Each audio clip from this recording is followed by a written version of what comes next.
માતાજી બધાનું કામ કરે છે તો તમારું કેમ નથી કરતા?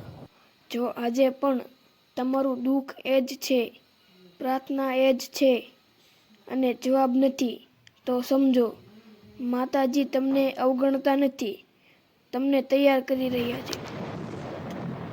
આ સ્ટોરી પૂરી સાંભળજો, કારણ કે અંતમાં માતાજી પોતે જવાબ આપે છે.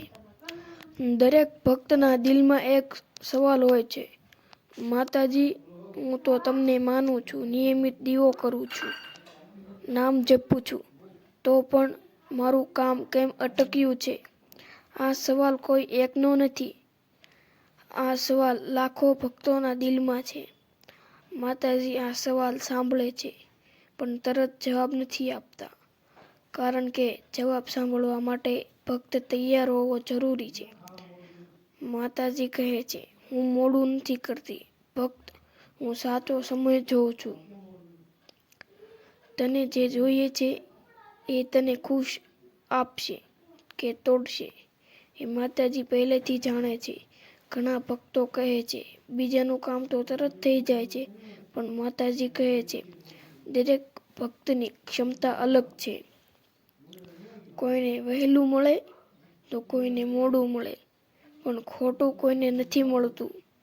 મન શુદ્ધ નથી, દીવો બહાર બળે છે, પણ અંદર શું બળે છે? ઈર્ષ્યા, ગુસ્સો, અહંકાર, અવિશ્વાસ. માતાજી કહે છે, અશુદ્ધ મનમાં હું આશીર્વાદ નથી મૂકી શકતી. વિશ્વાસ અધૂરો છે. ભક્ત કહે છે, માતાજી કરશે, પણ મન કહે છે, નહીં થાય તો? માતાજી કહે છે, જ્યાં શંકા છે ત્યાં શક્તિ નથી. ભક્ત ઓર્ડર આપે છે, આજ જોઈએ, હમણાં જોઈએ. માતાજી કહે છે, હું માં છું, દુકાનદાર નથી. જ્યારે માતાજી ચૂપ હોય છે ત્યારે ભક્ત ડરી જાય છે, પણ સાચું સાંભળો, માતાજીની ચૂપ એટલે નારાજગી નથી, એ પરીક્ષા છે. માતાજી જોવે છે. દુઃખમાં પણ ભક્ત યાદ કરે છે. જવાબ ન મળે તો પણ દીવો કરે છે. વિશ્વાસ તૂટે છે કે મજબૂત થાય છે. જે ભક્ત ચૂપમાં પણ અડગ રહે છે, એ જ ભક્તને માતાજી ખુલ્લા હાથ આપે છે. ઘણા લોકો કહે છે, માતાજી મને આ આપો, પણ માતાજીને ગમતી પ્રાર્થના છે, માતાજી તમે જે કરો એ મને મંજૂર છે. જે દિવસે ભક્ત કહે, હવે હું નથી માગતો, હવે હું ફક્ત માનું છું, એ જ દિવસથી માતાજી કામ શરૂ કરે છે.